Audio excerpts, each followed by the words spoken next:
El 16 de abril de 1947 en Texas City, Estados Unidos de Norteamérica, ocurrió una violenta explosión, la cual fue considerada como la más grande que se ha producido, aparte de las explosiones atómicas que se han efectuado. 3 barcos que contenían explosivos volaron por los aires y la población de Texas City fue inundada con flameantes desechos que destruyeron casi instantáneamente una fábrica de productos químicos valuada en $19 millones y produjo cientos de incendios. Hubo 551 muertos, 3.000 heridos graves y una pérdida de $50 millones por los daños producidos en los edificios. Todos estos perjuicios fueron causados por la desobediencia de un marinero o de un estibador que, violando la prohibición expresa de no fumar, fumó y arrojó la colilla del cigarrillo sobre alguna cosa inflamable. Entonces se produjo un pequeño incendio que se comunicó con los depósitos de municiones y después vino lo peor, la catástrofe, todo por la desobediencia de un solo hombre. Buenas noches, continuamos estudiando el libro de Lamentaciones y el día de hoy llegamos al capítulo 4, vamos a ver del verso 1 al 12, se llama Reino en ruinas o vergüenza humana y material. Estudiar este libro de Lamentaciones realmente nos desafía a ser obedientes y confiar en Dios como se tiene que confiar. En el verso 1 del capítulo 4 al verso 2 dice, ¿cómo se ha ennegrecido el oro? ¿Cómo el buen oro ha perdido su brillo? Las piedras del santuario están esparcidas por las encrucijadas de todas las calles. Los hijos de Sión, preciados y estimados más que el oro puro, cómo son tenidos por vasijas de barro, obra de manos de alfarero. Lo que dice aquí Jeremías es, el oro ha perdido su brillo y el hombre ha perdido su valor. No hay nada más triste que cuando pensamos que lo que tiene valor se ve devaluado. Pero yo creo que el hombre se ha devaluado hoy en día también. Se ha devaluado porque sus valores ya no son los valores que realmente hacen que su vida tenga significado. Los sonidos y señales de prosperidad fueron debido. Ellos pensaron que la prosperidad era señal de bendición. Y este capítulo nos advierte a no suponer que cuando la vida va bien siempre seguirá así. Y nosotros también pensábamos hace unos meses atrás que la vida iba bien, que todo estaba seguro, las inversiones, está creciendo económicamente el país, la empresa, etc. Pero eso no es sinónimo de bendición, eso no es sinónimo de que estamos haciendo las cosas de una manera correcta. Debemos evitar gloriarnos en nuestra prosperidad para no caer en la bancarrota espiritual. Porque cuando nos gloriamos en nuestros bienes materiales, probablemente estamos en una bancarrota espiritual y emocional. Deuteronomio 8 y 9 advierte de gloriarnos en lo que tenemos. Tenga mucho cuidado. Ezequiel 7:19 dice, arrojarán su plata en las calles y su oro será desechado. Ni su plata ni su oro podrán librarles en el día del furor de Jehová. No saciarán su alma ni llenarán sus entrañas porque ha sido tropiezo para su maldad, por cuanto convirtieron la gloria de su ornamento en soberbia e hicieron de ello las imágenes de sus abominables ídolos. Por eso se los convertí en cosa repugnante. A veces el dinero, en vez de dar valor al hombre, desvaloriza al hombre. El verdadero valor del hombre no está en cuánto tiene, sino en quién es él y en quién cree. Y el libro de Ezequiel dice, su plata y su oro no los librará de este problema, de esta dificultad que se avecina. Y nosotros también estamos a un paso de que eso suceda, que ni el oro ni la plata pueda hacer que nosotros vivamos de una manera confiada ante esta amenaza de la pandemia llamado coronavirus. Entonces Marcos 8:36 dice, es un desafío para nosotros, porque ¿qué aprovechará el hombre si ganare todo el mundo y perdiese su alma? ¿O qué recompensa dará el hombre por su alma? Este texto es realmente reflexivo y nos invita a pensar en lo que estamos haciendo y cómo estamos viviendo. Dice, porque ¿qué aprovechará el hombre si ganare todo el mundo y perdiere su alma? Hay la historia de un ejecutivo que quiso ganar $6,000 al mes, se fue a sus sesiones de coaching, etc. y llegó a crecer como persona en el ámbito laboral. Después de unos años llegó a su casa y su hijo de 3 años no le reconoció. Y entonces él se puso a pensar y dijo, ¿qué he hecho con mi vida? El hijo le vio como un extraño. Mientras él seguía creciendo en en lo económico, en lo laboral, seguía creciendo como profesional, estaba olvidando las cosas que no se deben olvidar. ¿De qué aprovecha el hombre ganar el mundo y perder su salud, su alma, su familia, perder lo que realmente es importante? Y yo creo que ahora Dios nos ha acorralado para que empecemos a valorar lo que realmente es para nosotros lo mejor, lo importante, lo que nunca debemos descuidar. El pecado hace perder el valor de las bendiciones y hace perder el valor del hombre también. La gracia de Dios es suficiente cuando nos damos cuenta que somos insuficientes. ¿Qué es lo que está pasando entonces en estos dos versos? Dice, el oro se ha ennegrecido, las piedras del santuario están esparcidos, preciosos y estimados, pero ahora no valen nada. ¿Cómo es posible que lo valioso ahora no tenga ningún valor?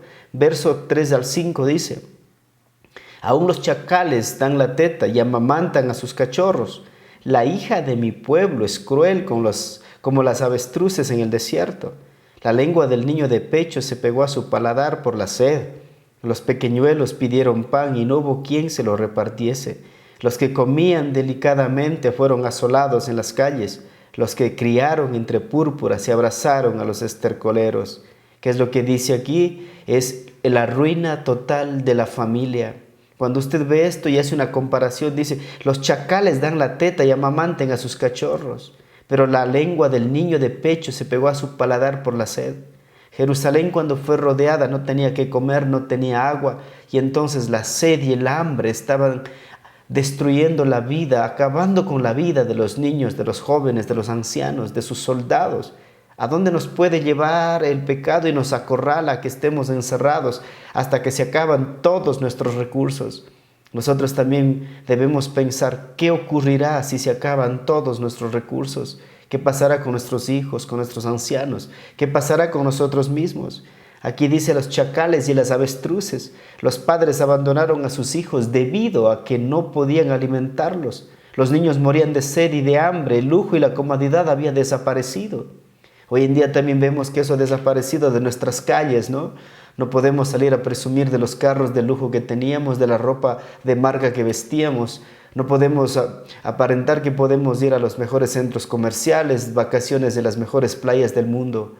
A veces cuando Dios quiere llamarnos la atención nos acorrala, mis queridos amigos. La maternidad que a menudo representa a la humanidad en su mayor compasión había llegado a ser la más cruel que de las bestias. Las madres habían olvidado a sus hijos, los padres habían abandonado a sus hijos. Job 13:13 dice, ¿diste tú hermosas alas al pavo real o alas y plumas al avestruz? El cual desampara en la tierra sus huevos y sobre el polvo los calienta y olvida que el pie de los que pueden pisar y que puede quebrantarlos la bestia del campo, se endurece para con sus hijos como si no fuesen suyos, no teniendo que su trabajo ha sido en vano. Las avestruces son conocidas por descuidar a sus hijos, los chacales en cambio cuidan con esmero a sus hijos. Dice, los israelitas se habían convertido peor que las avestruces, habían abandonado y olvidado a sus hijos. Hablando de los hijos, ¿quién está cuidando a tus hijos ahora mismo? ¿Quién está educando a tus hijos? Muchos de los padres piensan que la escuela tiene que educar a sus hijos en valores, en respeto. Amigos, en la escuela aprenden matemáticas, geometría, geografía, etc. En la casa se enseñan los valores, la inteligencia emocional, el respeto, las finanzas. En la casa se enseña a ser la persona influyente, liderazgo, etc. En la escuela lo único que hacen es llenarnos la cabeza de conceptos académicos, pero no pueden realmente ayudarnos a ser los hombres emprendedores, valientes, esforzados que necesitamos ser. Los valores se educan en casa y hay cosas que ningún maestro puede enseñar, únicamente su padre. ¿Cómo está cuidando a sus hijos? Le pregunto ahora mismo, ¿quién es el instructor de sus hijos? ¿Con quién se compara usted? ¿A las avestruces o a los chacales? Las avestruces abandonan a sus hijos y dejan a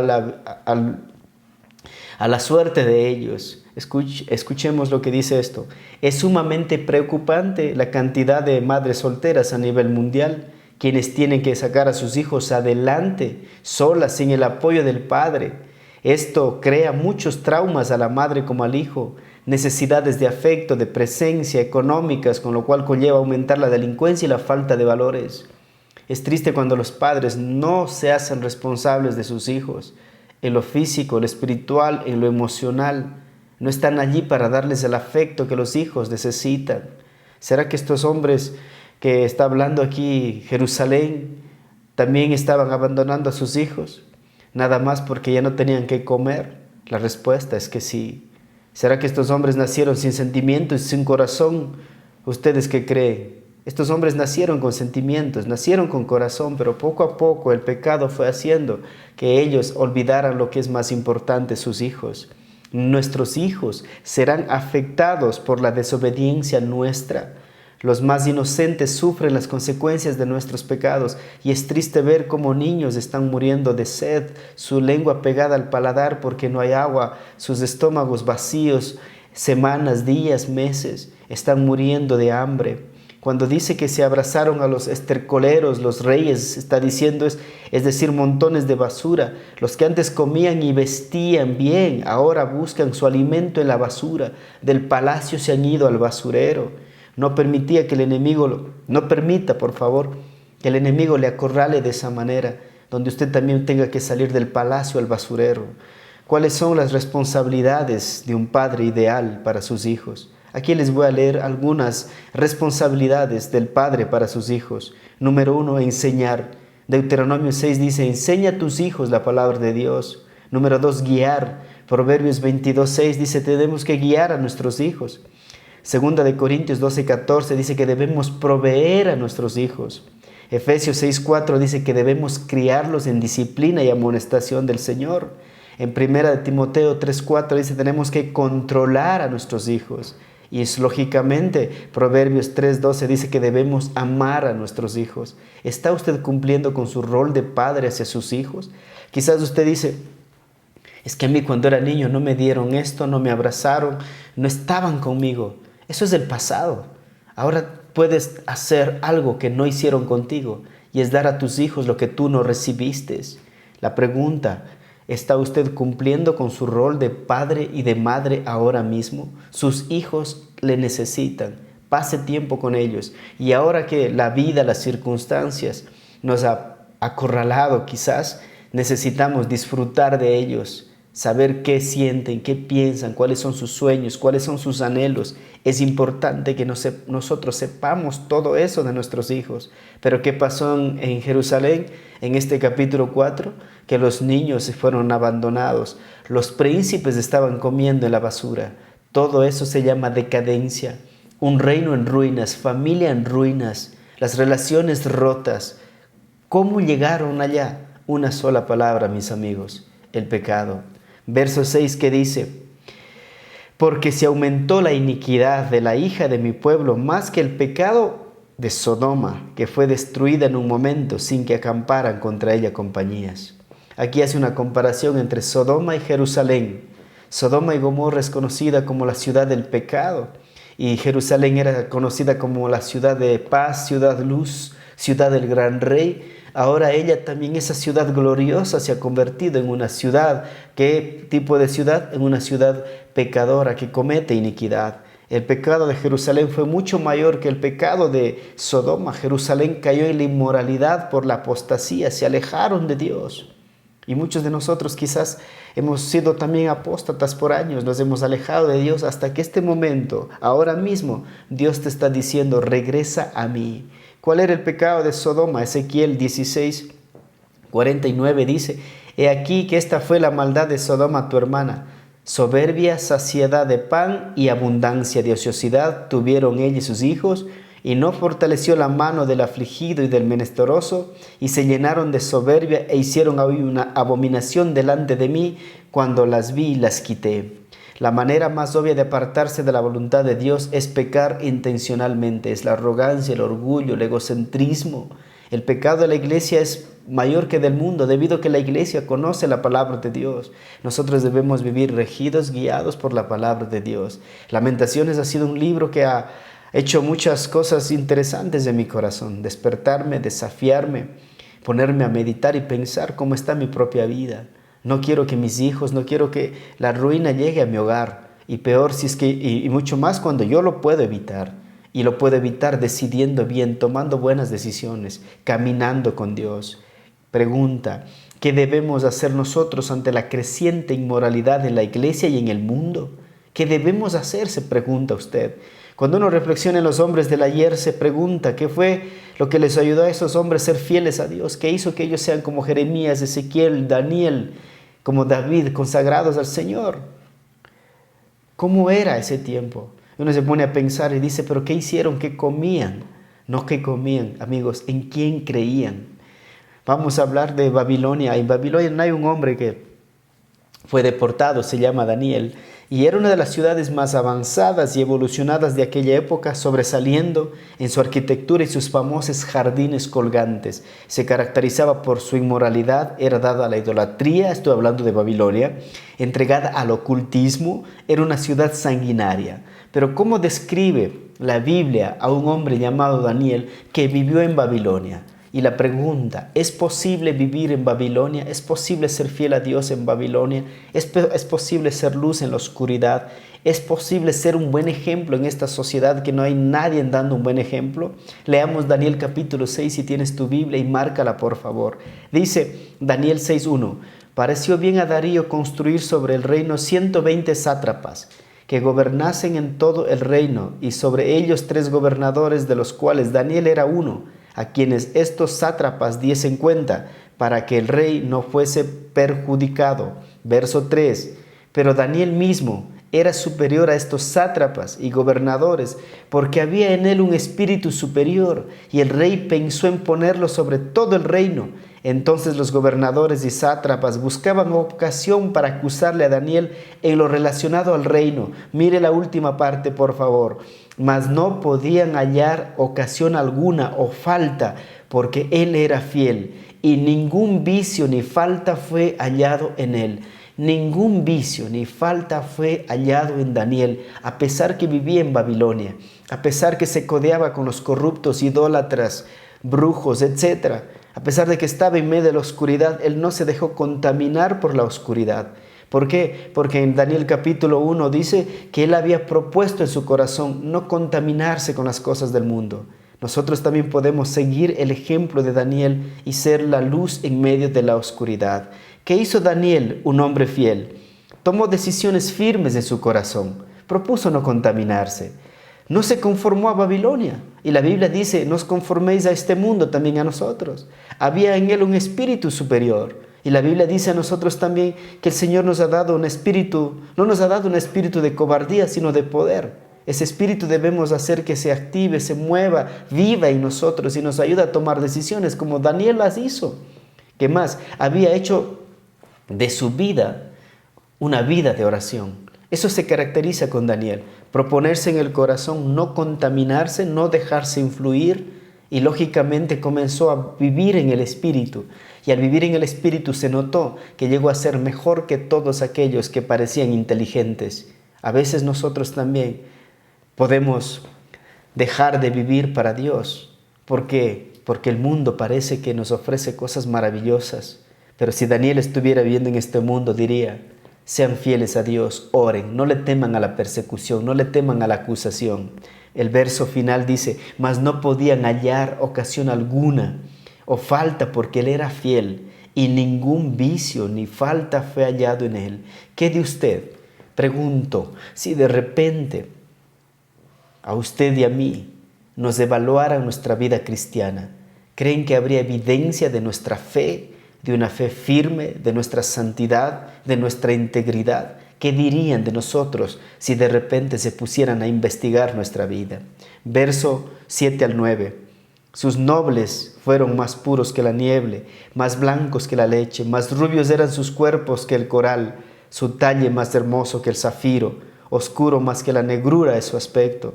No los conocen por las calles, su piel está pegada a sus huesos, seca como un palo. Más dichosos fueron los muertos de espada que los muertos por el hambre, porque estos murieron poco a poco por falta de los frutos de la tierra.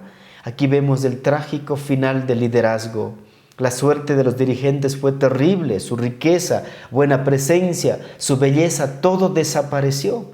Su posición, su dinero, todo desapareció. Eran bellos, elegantes, poderosos, influyentes. Su presencia impartía, imponía respeto. Ahora se están muriendo de hambre, están flacos como el palo, negros por el hambre. Y todo eso, ¿a causa de qué? A causa del pecado. El cuadro final de miseria bajo el sitio se detiene en el horror de la muerte lenta por el hambre. Vemos gente muriendo de hambre, hoy mismo también. Y nosotros debemos ser generosos y compasivos con aquellos. El pueblo que no se arrepiente enfrentará un terrible juicio de Dios.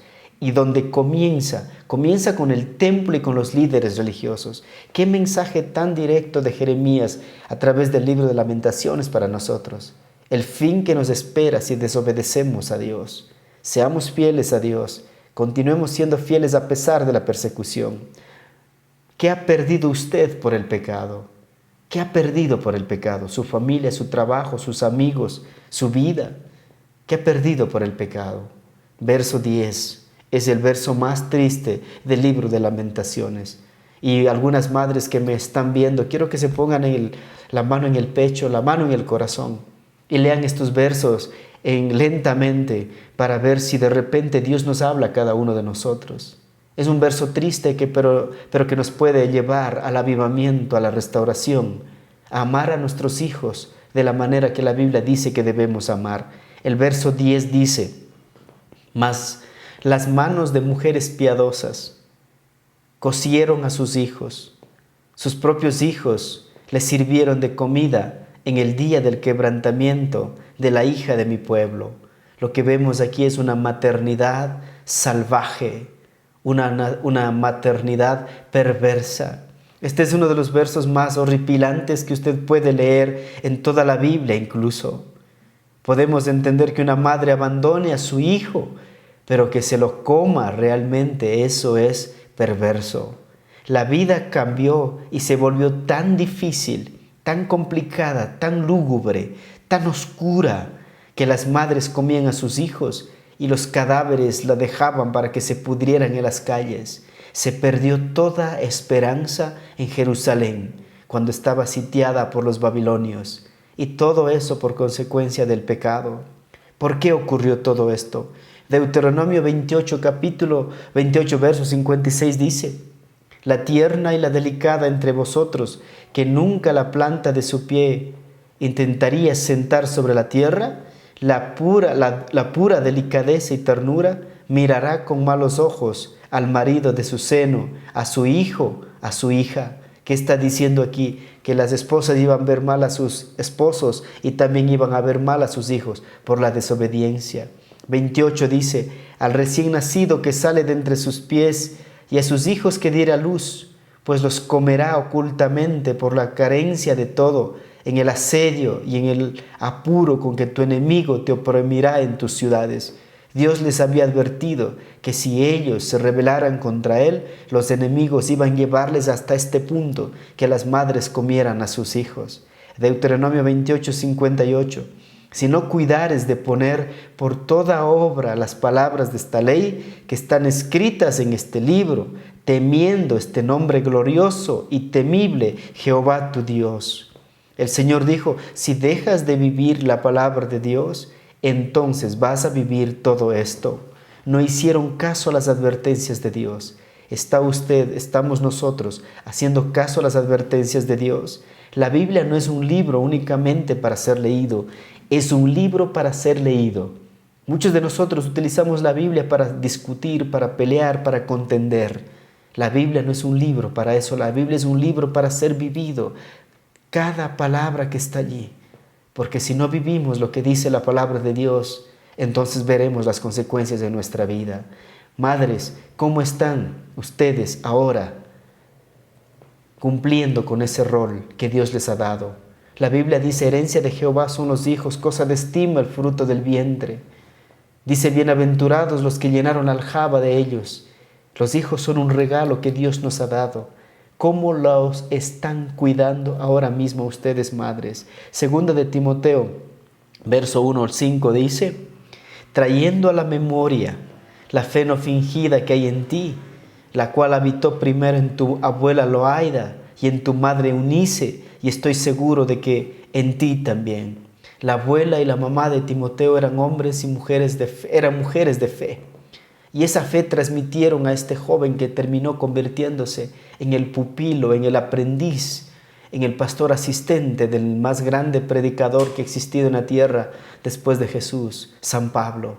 Imagínense ustedes, madres, el poder que tienen para transmitir la fe, el amor, la esperanza de que sus hijos amen a Dios a través de su ejemplo, a través de su enseñanza. ¿Está transmitiendo usted su fe? ¿Está transmitiendo usted valores que realmente hagan de su hijo un hombre de Dios? Quizás su hijo será el próximo presidente de su país, el próximo pastor, el ministro, diputado, asambleísta, yo no sé. Pero ese hombre que ha sido educado con valores, con fe de su madre, puede hacer cosas maravillosas, grandes, de esperanza para este mundo. Verso 11 y 12. Si ve cómo hemos visto que está la nación en ruinas, la familia en ruinas, las relaciones rotas, todo por el pecado. Verso 11. Cumplió Jehová su enojo y derramó el ardor de su ira y encendió en Sión fuego que consumió hasta sus cimientos. Nunca los reyes de la tierra, ni todos los que habitan en el mundo, creyeron que el enemigo y el adversario entrarían por las puertas de Jerusalén. ¿Qué es lo que está diciendo aquí? Que la ruina de Jerusalén dejó anonadados incluso a los enemigos, porque todos decían imposible conquistar esta ciudad, imposible que un enemigo pueda derribarla, pueda destruirla. No solo el pueblo de Judá, sino también vemos que otras naciones habían pensado que Jerusalén era invencible. Pensaban que Jerusalén era inexpugnable, que nadie podría conquistarla. Los ciudadanos creían que Jerusalén era una ciudad segura, poderosa, imposible de que alguien venga y los conquiste. En verdad la ciudad hubiera sido inexpugnable si no hubiera sido por el pecado del pueblo. Dios la había hecho grande, poderosa. Dios había levantado reyes y líderes piadosos que hicieron grande esta ciudad. Pero de repente el orgullo comenzó a tomar el control del corazón y de repente ahora están abatidas debido a su orgullo. El orgullo dice, yo no necesito de Dios. El orgullo dice, ¿para qué seguir creyendo en Dios? ¿Por qué obedecer la Biblia? El orgullo dice, yo por mi trabajo tengo plata, por mi trabajo tengo casa, por mi trabajo soy próspero. Y de repente olvidamos que es Dios quien nos ha dado todo aquello de lo que ahora presumimos. El pecado altera todo pronóstico. Usted dice, nada va a poder detener las fábricas, nada va a detener el comercio, nada va a detener que el hombre haga de seguir prosperando en el mundo. Un virus, más que microscópico, ha detenido todo el sistema político, económico, social, turístico de este planeta ahora mismo. Debemos pensar y debemos hacernos la pregunta, quizás son nuestros pecados. Y si son nuestros pecados, la palabra de Dios dice, si se humillare mi pueblo sobre el cual mi nombre es invocado y se apartaran de sus pecados y buscaren mi rostro y clamaren, yo sanaré su tierra. Este mensaje de Lamentaciones es para mostrarles nada más a cada uno de ustedes y a mí toda la realidad que se nos viene si no nos arrepentimos. Concluyamos, mis queridos amigos. Dice 1 Corintios 10:12. Así que el que piense estar firme, mire que no caiga. No ande pensando que a usted no le pasará. No ande pensando que usted es inteligente, sabio, que jamás nadie le va a descubrir. Podemos ocultarnos de todo el mundo, incluso podemos ocultar ciertas cosas a nuestra conciencia, pero al que no podemos ocultar es a Dios. Vimos la ruina de Israel, la ruina de la familia, la ruina de las relaciones. Ahora estamos desafiándonos entonces a hacernos un autoanálisis y no vivir pensando que a nosotros no nos pasará. Que Dios les bendiga, ha sido un privilegio. Y no olviden seguir comentando y compartiendo, que al final veremos la gracia y la misericordia de Dios levantando como ha hecho a Israel ahora mismo. Dios es fiel, pero de nosotros Él exige arrepentimiento y volvernos a Él con todo nuestro corazón. Que Dios les bendiga. Y como siempre, no podemos irnos de aquí sin orar. Padre, te damos gracias por tu palabra. Esta noche nos ha desafiado, esta noche nos ha puesto convicción en el corazón. Hemos visto cómo el pecado puede destruir naciones, ciudades, familias, relaciones. Yo te pido que perdones mis pecados, los pecados de tu iglesia, los pecados de esta nación, de Ecuador, de este mundo, Señor. Ten misericordia a nosotros y que tu gracia sea derramada sobre todas aquellas personas que ahora mismo están sufriendo por el contagio de este virus que está lastimando vidas. Padre, ten misericordia a nosotros. Y una vez más bendigo a los médicos que están trabajando en los hospitales, que están dando lo mejor de sí para llevar esperanza a aquellos que están enfermos, Señor. Cuida su salud, bendice a los gobernantes que tomen decisiones sabias para poder erradicar este virus, Señor. Y que todos nosotros en esta sociedad podamos también aportar quedándonos en casa, Señor. Disfrutando de la familia, viendo que realmente si hay tiempo para poder buscar tu rostro. Bendice a tu familia, bendice a tu pueblo, Señor. En el nombre de Jesús, amén. Y no olviden comentar y compartir. Nos veremos el día de mañana. Ha sido un privilegio.